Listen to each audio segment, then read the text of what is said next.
Hello, chemists. Jolly here. Let's do some more of those multi-spectra problems, and this is number 3. Okay, this is the workout for problem number 3. All right, now the first thing we're going to do is look at that proton NMR because we know it's a proton NMR. It's in ppms from 0 to 10.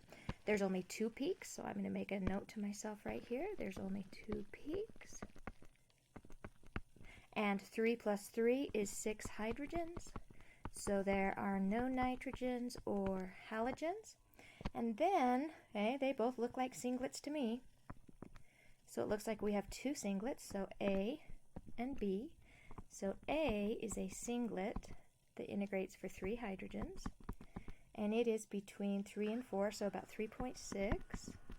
And B is a singlet for 3 hydrogens, and it is a little over 2, so we'll say 2.1. All right. Now, the first thing that I notice is singlets and threes.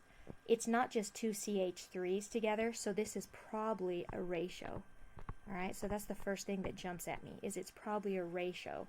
So it's either 3 and 3 or 6 and 6, so forth and so on, but I know that.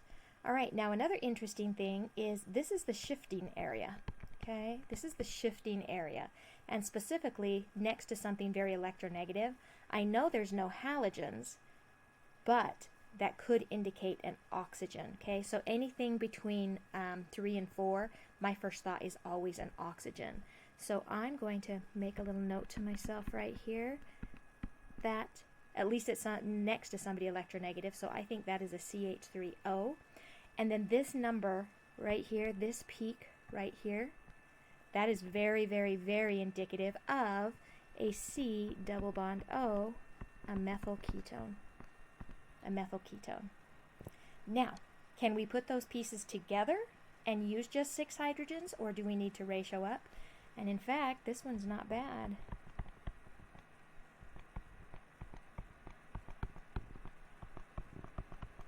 Without using ratios, that looks like a very distinct possibility. So this would be A, and this one would be B. And we didn't even use any of the other spectra. All right, let's go down and check with our carbon-13, though. 1, 2, 3, so there's 3 peaks. Okay, beware the shadow peak. That is a shadow peak. That is not an individual peak.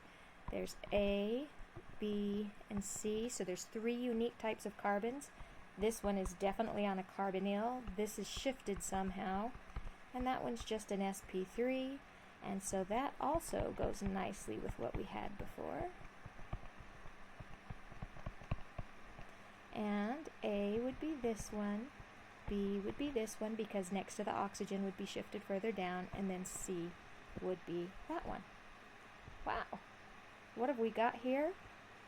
Right there we've got our C double bond O, and right there is jumping up and down, screaming at me. That is a carbon-oxygen single bond. All right, let's find my sp3s here, and pretty much right there, sp3 hydrogens, and so it looks like an ester. And then let's go down here. All right, now I could need to use that teeny peak over there, okay? But most of the time, unless you've been told otherwise, those are just background.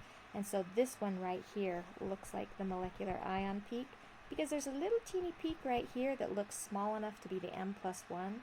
So this molecular weight looks like 74 AMU, which confirms there are no nitrogens.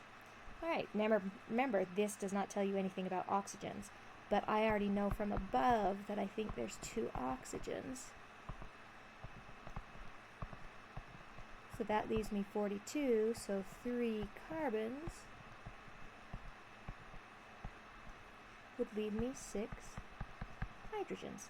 So C3H6O, and let's double check that. 2 times N plus 2 is 4, 5, 6. Sorry, there's 3. There are 3 carbons, not 2.